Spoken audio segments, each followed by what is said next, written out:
Well, good evening, everybody, and welcome to Elm Court. It's such a delight to have the Austrian Cultural Forum back here. It's also a delight to be able to have this house filled with music. If Frederick Koch was alive today, he would be so thrilled to be able to share this performance with you all. It's an important house in Butler, and built by the Phillips family. Frederick Koch took on this great responsibility in the 1980s. He did a wonderful job restoring and refurnishing the house, and this is what we enjoy today. But back to the music, I'm going to pass you on to Kristen Lefanti, who is our Director of Development and Programs. Here you are. Thank you, Crispin. Good evening and welcome. We are so delighted to have you here at Elm Court tonight. As Crispin mentioned, we are the FRK Foundation, Frederick R. Koch Foundation, and this is one of his lovely homes that he left to the foundation. And we are just so thrilled and honored to have the privilege of carrying on his legacy through the foundation. And the way we do that is through carrying out his passions, which were for the arts and humanities and for historic preservation, which may make sense as you look around and see this spectacular home, one of 3 homes that he left to the foundation. This is a big responsibility that we've taken on, and we take it very seriously. And we're delighted to be partnering with organizations that are passionate about the things that we care about. And it's been a thrill, wonderful experience, wonderful collaboration that we've started over the past few years with the Austrian Cultural Forum, and also with WQED Radio. We have WQED here. They are recording the concert, and we have our wonderful Jim Cunningham, the voice of the arts from WQED, here with us. And what makes it so special is that they share these events, these concerts, with thousands and thousands of people that haven't had the opportunity to come to Elm Court yet. We have so many dreams and so many goals for these homes and for the foundation, priorities that we've set to make these homes accessible to the public, both our gardens outside and the interiors, to have cultural events like these. As Crispin mentioned, Mr. Koch would have been so delighted to host an evening like tonight, so we do it in his memory and in his honor. And we're so glad that you're here with us to share in it. I would like to introduce you to the director of the Austrian Cultural Forum, Dr. Suzanne Schlesinger.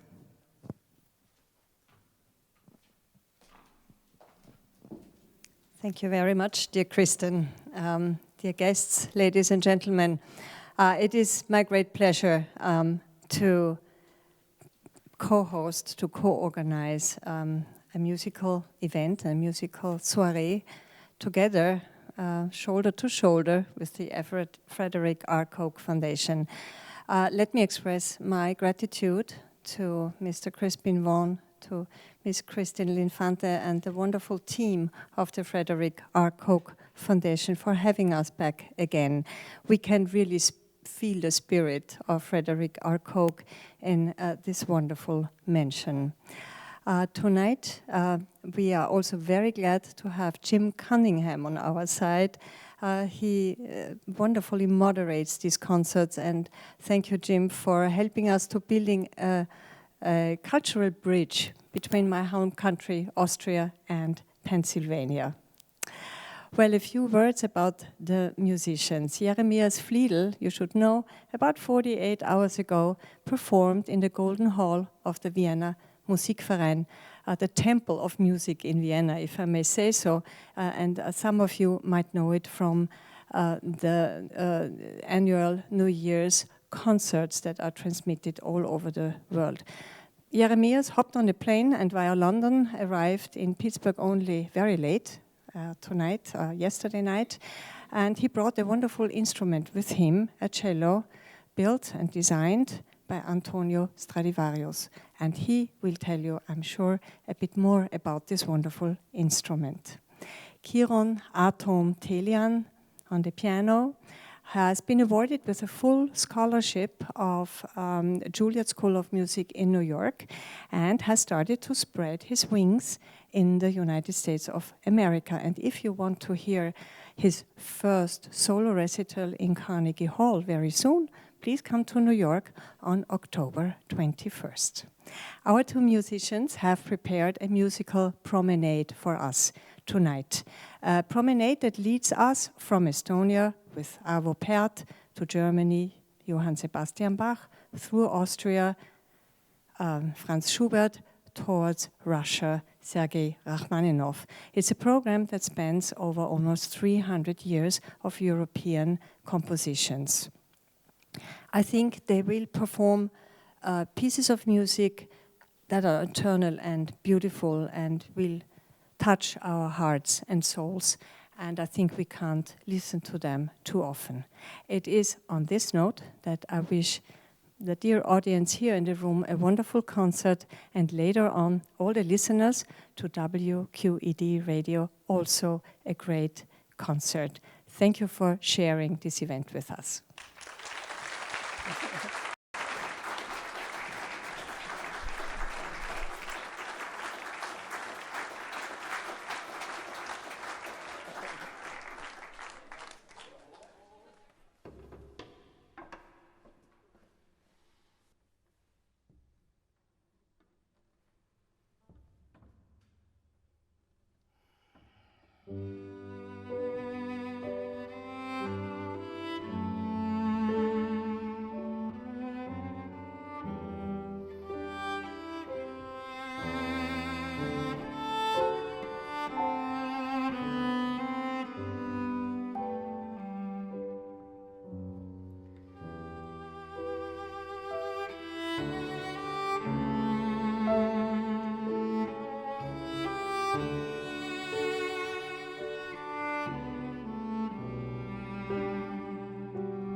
Ladies and gentlemen, thank you so much for having us. It's a pleasure to play for you a really beautiful program tonight. And it's a program that represents a story, and it has a really, really intense, so to say, end to it. But that needs preparation. This is the reason we started this concert with Bach, because as we know, all music starts with Bach. And for the next piece, for the next step on this journey, we decided to play music by our beloved Viennese composer Franz Schubert. He wrote a wonderful sonata for a long-forgotten instrument, the arpeggione. It's an instrument that does not exist anymore today, but is very particular. It's played like the cello, but it resembles a guitar, actually. It's a bowed guitar. And although I don't have an arpeggione with me today, this piece is played traditionally now on a cello, I have a very special instrument. You've already heard of it. It's made by Antonio Stradivari. It's an instrument actually so old that it's older than the United States. It's made in 1693. Would you believe that? Incredible, no? And still, it produces the most wonderful sounds, and I'm really honored to be able to play it now for over 3 years and to present to you this timeless music together with my wonderful colleague and friend Kiron Atomtelian. Thank you.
It's such a pleasure to be here today and to make chamber music in this beautiful room. And I think this is exactly what this music, this kind of music, was written for. Not a big hall with thousands of people, but this, an intimate space where you can really feel the connection between every person. On our, as Jeremiah so aptly put it, on our journey through the program tonight, we are building towards something. And what are we building to? Of course, the big Rachmaninoff sonata for cello and piano. It's really a monumental work, incredibly intense and full of the deepest emotions. Something for which we all love Rachmaninoff for, of course. The next piece is Arvo Pärt's Spiegel im Spiegel.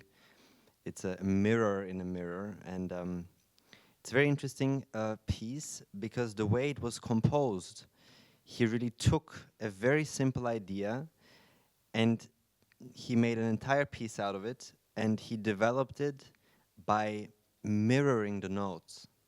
You have phrases going down, going up, and they're perfect mirrors of each other. It's a very hypnotic and kind of piece that draws you in and doesn't let you out.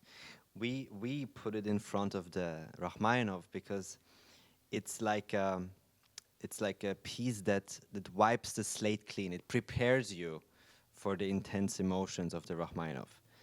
That's also why we would love to play it without break, going right from the Pärt into the Rachmaninoff. It's such an honor and pleasure to be here today with you and with my wonderful friend, and I hope you enjoy.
We're here at Elm Court. I'm Jim Cunningham from WQED FM. It's Pittsburgh's classical music station, and it is such a joy to be with the director of the Austrian Cultural Forum in New York City, Dr. Susanne Schlesinger, and making their American debut at Elm Court, Jeremias Fliedl, our cellist, and we have an amazing pianist to accompany him, Kiron Atomtelion. Welcome, gentlemen, to Pittsburgh and Elm Court in Butler, Pennsylvania. Thank you so much for having me. Great to meet you. Oh, such a joy.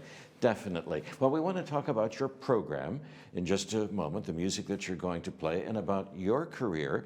But Dr. Schlesinger, let's start with you. How did you connect with this amazing place? How did the Forum get involved with the Frederick Koch Foundation in presenting these concerts here? Well, let me thank you, first of all, dear Jim Cunningham, for being with us again here tonight and leading us through what I hope will be a magnificent musical soiree. The Austrian Cultural Forum in New York is based on 11 East 52nd Street in Manhattan, meaning right in the heart of Manhattan Island. We actually organize concerts in our own concert hall and also exhibitions, science, diplomacy talks, and many, many events that should build a cultural and academic bridge between my home country, Austria, and the United States of America. We do believe that a very good exchange between civil society, artists, musicians, sculptors has become more important than ever. What brings us to Elm Court, to this magnificent and very special place? About 3 years ago, we were contacted by the managers of the Frederick R. Koch Foundation whether we would be ready and willing to cooperate in the area of music with the foundation. And of course, for us, it's an immense privilege and honor to contribute to the magnificent program that is organized by the Frederick R. Koch Foundation. And since then, we have organized a full series of concerts with promising, talented young musicians from Austria who want to spread their wings also in the United States of America. And what better place could we choose than Elm Court? There's so much art here, so much history, and a lot of knowledge about music. So we are very happy to be here again for the third time already. And you will be presenting these wonderful musicians in New York City as well. Yes, we will start with the concert tonight, and we will continue with the same concert with the same program tomorrow in our concert hall that can host up to 72 guests. So it's still a very intimate concert hall made out of wood, so the acoustics are excellent, and I'm very proud that we also have a Bösendorfer piano, concert piano on our stage. So a very Viennese sort of place in the heart of Manhattan. And the Austrian Cultural Forum is always open. You can visit and see an art exhibit, for example, and the art changes from time to time. Yes, that is correct. We are open 7 days a week from 10 to 6, and of course longer if we have a concert or a talk going on in our auditorium. Right now we are showing an exhibition about a Tyrolean artist. His name is Ernst Karamelle. He started his career in New York.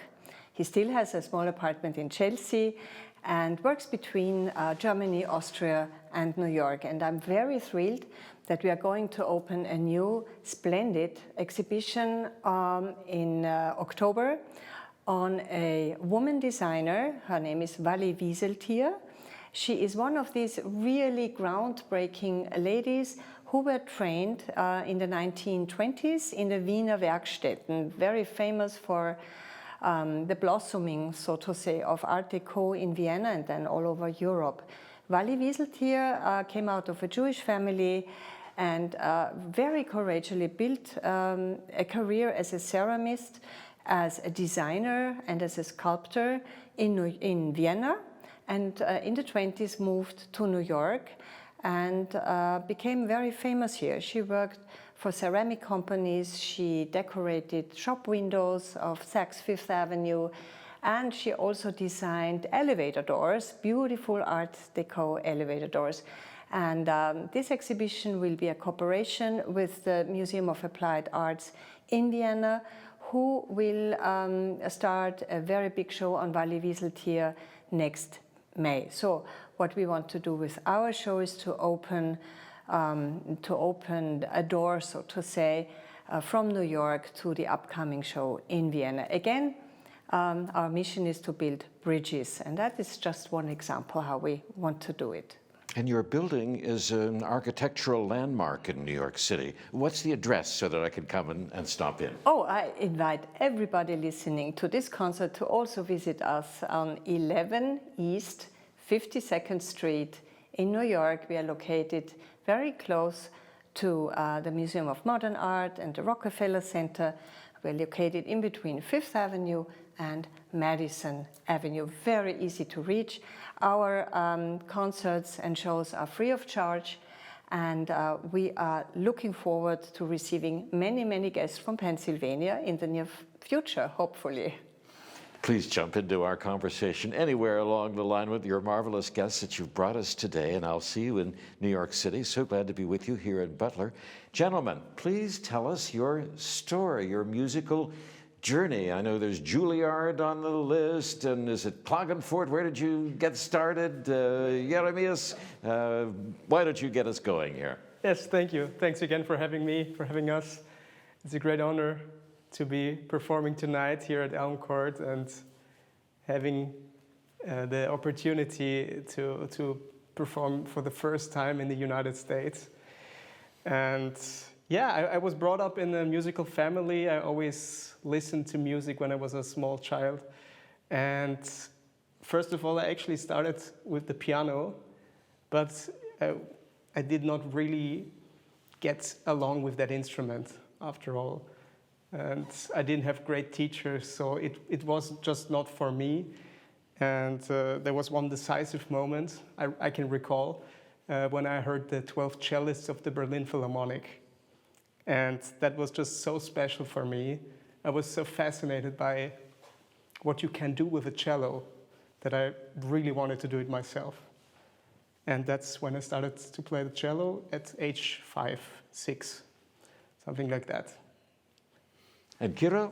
Yes, I'm so happy to be here today and to work together with the Austrian Cultural Forum. It's just a wonderful place in New York. I had the chance to visit already some months ago, and it's just a beautiful hall and amazing atmosphere that you create. It's very special. And I'm even more thrilled to be here today together with Jeremias. We're old friends, used to play many concerts in Europe, in Austria, went to Italy recently, and it's always such a joy to play chamber music with someone that you really are very close with and that you can just communicate with without, there's no words necessary, you just feel everything. I'm also from Vienna, born in Vienna, grew up in Vienna, and I moved to New York about 4 years ago. I was at Juilliard. I'm now almost graduating, almost finishing my undergraduate degree. So I have already performed many times in the US, but never together with you, and that's why it's very special that we play together today. How did the two of you meet for the first time? I think it was through a mutual friend that we got to play together in a piano trio. That was maybe, 5 years ago, something like that? 6 years ago, yeah. And since then we have played in different ways, different constellations, and it's been great since then, since the first time we played together. As you said, it's very special when you meet. It's very special if you meet someone who you really click with immediately, where it's just necessary to play and not really communicate with words to get to a common goal, common ground in music. Yeah. I meant to look at my map to see how far your hometown of Klagenfurt is from Vienna. How far away? That is 4 hours? By train. By train. Because Yeah. Very close. Everything Austria is is not- very, very small. Austria is not that big. Yeah. But this was a place where Mahler wrote music, yes? Doesn't he still have a composing hut there that Exactly, tourists come to yes. see? I will be actually performing in that in a few months. So it's very, very cute actually. Very small. It's maybe even smaller than this area here. Very simple, in the woods near the lake, and many composers. You're completely correct. Many composers used to work in that area in Austria. Also, Brahms was composing at the Wörthersee, and there's something special about that place, definitely. It's a beautiful lake, yes? You go out in a boat on the lake? Yes, I have, and it's very nice for swimming, and I can highly recommend it. Johann Sebastian Bach, to begin your program this evening. How did you choose this Bach? I think it's a, we play so many different pieces, right, from so many different composers, and there's so much amazing music written, but somehow we always end up at the beginning of all of it, which is Bach. He is the starting point somehow, the focus out of which everything developed. And I think it's always very special to start a program where we have so many different composers from various time periods with something that just unites all of them. Every composer that came after took something from him. And we play this very, very famous cantata, transcribed for cello and piano, and I think it's a beautiful piece, very almost spiritual, very turned inwards, kind of a intimate piece that fits perfectly for this very intimate occasion here today in this beautiful house where we play this concert. Bach was always spiritual, yes? I mean, he was looking to the next world. The title of the cantata seems strange in English. It's the transcription, the translation is, I stand with one foot in the grave. But of course, Bach might have had one foot in the grave, but he was looking to heaven where we'll all be one day. He was a spiritual guy. Yes, as Kieron said, everything starts with Bach, everything somehow also ends with Bach.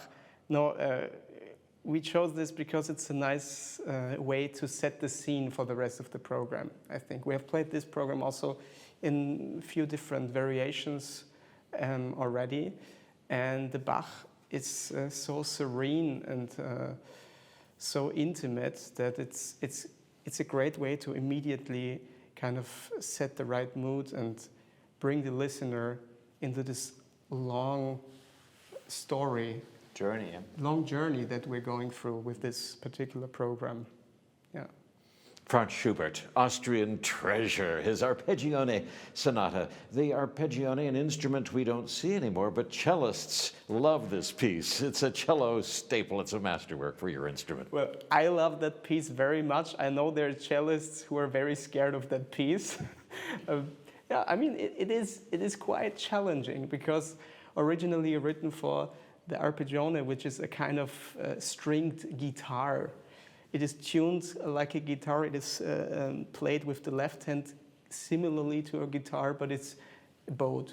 And that makes it quite unique. The sound is very nasal. The sound is very compact. There is maybe, in my opinion, a few reasons why this instrument did not really carry on, why it doesn't exist anymore. But the piece is traditionally played on the cello. Obviously, the cello cannot do exactly the same things as an arpeggione, so it is quite challenging to play on the cello. But also, the goal is to make it sound easygoing, as a Viennese, as Viennese music is, and this kind of joyful, also thoughtful, pensive way of life. I think is encapsulated in that piece. Kiran, how is it for the pianist? You have this melody, this tune that's repeated many, many times, and it catches your ear, and you tend to be humming it or thinking it after the fact. But violists love this piece. It's a favorite of all musicians and music lovers. How is it for you? You know, Schubert is one of the most, for me personally, very important composers. In Vienna, you grow up in Vienna and you go to all these places, all these little taverns. We have a very special kind of tavern in Vienna, which I don't know if it exists anywhere else, where you have the vineyard in the middle of the city. I'm sure you know the Heurigen, the various, and Schubert used to go there and have a great time there. And he's such a special composer because he had such joy, but often sadness in him. He was such a hard life, died so young. I mean, it's such a shame what music we could still have from him if he just lived 5 years, 10 years longer. And this piece is just like all of his other pieces, full of the deepest sentiment and at the same time humor. I do think that's a Viennese thing. You laugh in the face of tragedy and sorrow. You have this always have this sense of humor with you that carries you through it. And it's an absolutely gorgeous piece. It sounds very easy when you play it. Well, so I don't know what he's talking about. I think it's very easy. For the piano, of course, it's very pure. Reminds me almost of Mozart, the way it's written, especially contrasting to the other big sonata we have on the program. It's truly a reduced kind of music in the sense that he shaved away, it feels, all the notes that you don't need. He just writes what is necessary for the piece to sound. Well, you've kind of answered the next question I wanted to ask you, which is, as Austrians, what special authority and feeling do you bring to Franz Schubert's music? You've been to these places where he walked in Vienna, and you're steeped in the sound of Franz Schubert and Mozart. But maybe you could share a little bit of, as an Austrian, what you feel when you're playing this music. Well, I think it's about this kind of Austrian mentality that we have. It's easygoing. It's always a bit, how to say, a bit thoughtful, a bit questionable about life, about what comes next, and but very, very intimate, very, very, very loving, everything combined. And also, I think Austrians, if they really love something or someone, they share everything they have with that person or in that situation. And that comes through in his music, I think. Dr. Schlesinger, maybe you have a thought about how these two share the Austrian spirit. Well, I do believe that Franz Schubert's Arpeggione captures the true spirit of Vienna. We can be a very happy crowd of people. But when we are the happiest, we start to sing about death. And if you look at the central cemetery of Vienna, Wiener Zentralfriedhof, it is a place where people really go. They spend an afternoon there. They visit the graves of their families. They visit the graves of many, many famous composers and artists buried in Zentralfriedhof. So death and life sometimes have come very closely together in our art. And I think here we can look back to Johann Sebastian Bach, a true Viennese artist, and in particular Franz Schubert was very well aware of the fact that our life on earth will end at one point in time. So I think you could not have chosen a better piece to reflect the Viennese spirit here in Butler. Arvo Pärt, Spiegel im Spiegel, a mirror in a mirror. How did this get into the program? I think it's after the Schubert, which is quite thought-provoking in my view, it needed a place to rest and also to clear the mind. So in the sense of a great story that we want to share and that we want to tell, there always has to be kind of a low point where people can reflect on what they've just experienced, what they just witnessed. And one thing we would like to do, which we actually are going to tell the audience tonight, is that we would like to play the Avopert Attacca without a break, right next to the Rachmaninoff, because they both really intertwine perfectly together. And it's just one way of kind of preparing the audience to what's about to happen. And then we unleash the full emotions and the full range of emotions. This is Sergei Rachmaninoff at his best. It is a masterpiece for the cello. What makes it great? Kiran, maybe you could tell us. Well, I think it's definitely a great, great piece of music. He is absolutely master of his craft. It is, I would describe it as a piano concerto. He wrote, an incredibly elaborate piano voice. It is basically indistinguishable from his other piano works that are for solo piano. He also, we always laugh when we rehearse, there's a few passages when he's quoting himself from his third piano concerto, verbatim. He's taking material. And it's a special piece because the challenge arises that the piano obviously is a much more powerful instrument in terms of volume, in terms of sound, than a cello. So you have to have a balance there, which is a challenge to achieve. He writes so many notes for the piano and just one voice for the cello. So you have to make sure, sometimes there are performances, and this is a real danger, where you just simply, the cello gets swallowed up in the cloud of arpeggios and big chords and tremolos and this grand virtuosity which Rachmaninoff has. Not just in terms of the actual volume, I think there has to be a balance, but also in terms of importance. Mm-hmm. Because Rachmaninoff himself said that the piece is intended for two equal partners. Mm-hmm. It is not obviously composed in that way, but one has to remind oneself constantly when performing this piece that obviously you do the heavy work. That's how I would phrase it. But the importance of both voices are quite similar, and that is remarkable from the point of the composer to actually put that into words. It's like, I want both voices equally. It's easy to get carried away as a pianist when you play this piece.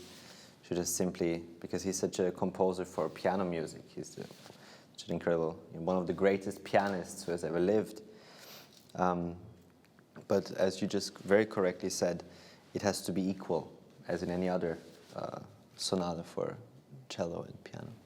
Do you feel you know him as a person? He always had the unsmiling face, but yet he told jokes and he was warm with his family, but he was a big, tall guy, and his music is so deep, such great depth to his music. Of course, we know that when he was living in this country, he was missing his homeland. He had terrible nostalgia and longing for being back home in Russia. As a person, what do you feel about Sergei Rachmaninoff?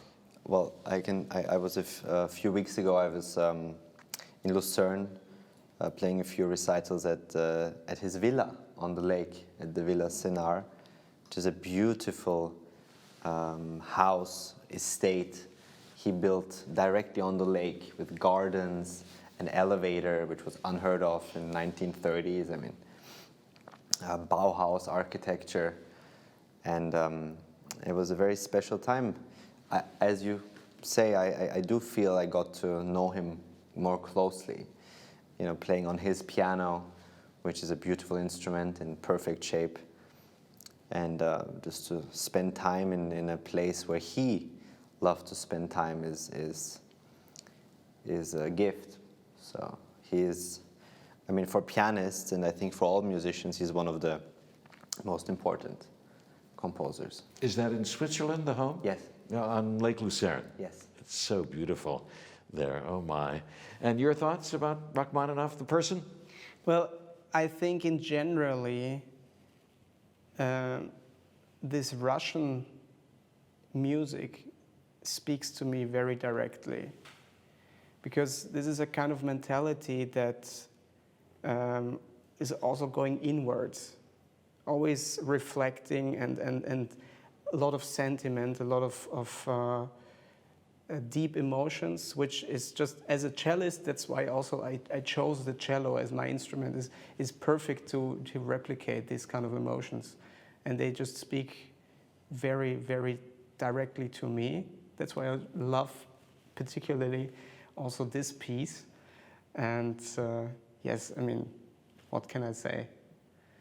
I think it's one of, we titled the concert one of the timeless classical gems for cello and piano.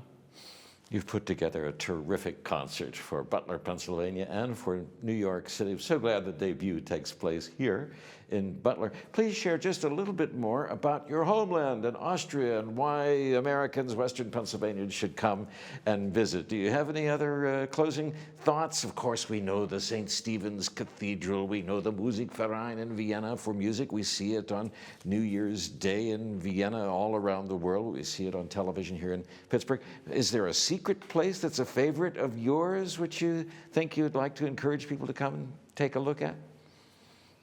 Well, my favorite and secret place in Vienna is definitely Kirche am Steinhof.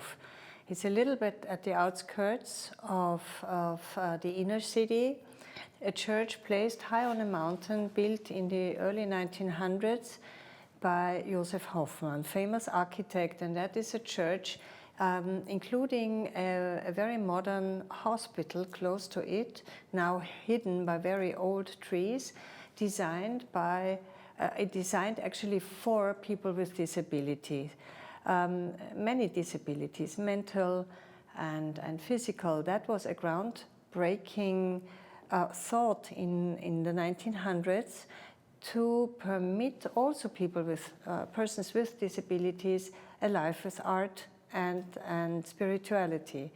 The church is not only beautifully located, it has a wonderful golden dome. It shines all over Vienna. You have a great view on the city and the river Danube. So if you ask me for my happy place, Kirche am Steinhof would be the place to go. And you can be assured there are no crowds of tourists that take away the special calmness of this place. If you need a little pause to reflect, just walk up the little path through the mountain, up the mountain, and have a look on Vienna.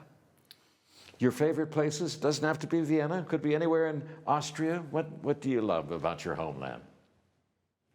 I think we're very gifted that we grew up in Austria, because first of all, it's just a beautiful country.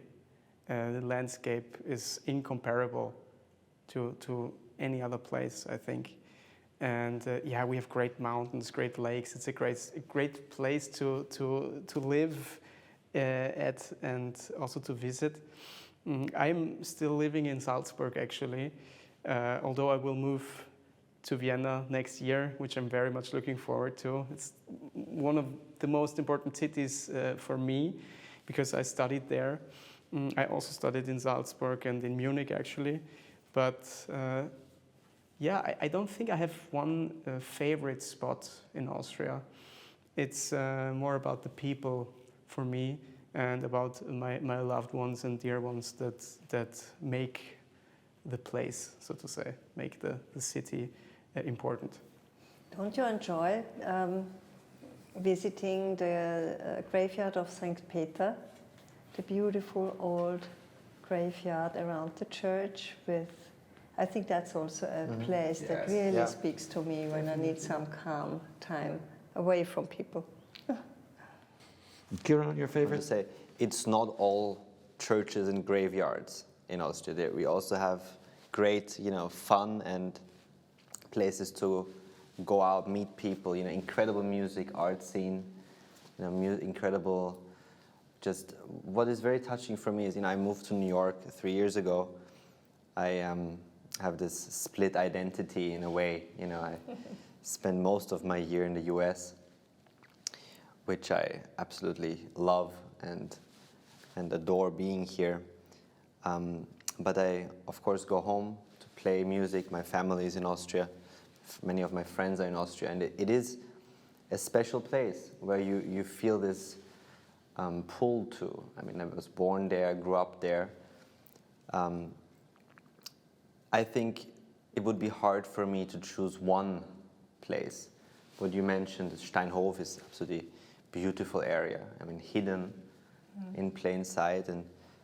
But what for me is so special is you just go through the city and you turn any corner, and it very often happens that you stand in front of a building that is at least a few hundred years old and has incredible history. And it's just something that is in the fabric of the city. We don't even really recognize it. If something was built in the 1500s, that's really a normal thing. That's really that's basically new for us. So I recommend anyone to visit. It's a very special country and has a beautiful story. So. I would go just to spend all day in the coffee shop. The Havelka, the Landmann, the Greenstiel, it doesn't matter. I would go all day and sit there and read the paper and listen to what you hear in the air around you. It's so great. I failed to ask you one very important question, which is, could we, in our last minute together, talk about your teachers? You worked with Heinrich Schiff and Clemens Hagen, and your teachers in Juilliard. What would you say in the very brief time we have at the close here? Well, I was very lucky because I met Heinrich Schiff when I was still 14 years old, and he basically gave me the chance to study with him, to visit his studio in Vienna, and I was accepted as his last student in his class until 2016 when he passed away, and probably the most influential personality in my musical life. I adore his sound, his aesthetics, and the way he looked at music. It's still with me every day. After he passed, I met Clemens Hagen from the famous Hagen Quartet, and I studied with him in Salzburg for my bachelor degree. And after that, I studied with Julian Steckel, one of the most prominent cellists in Europe and in Germany.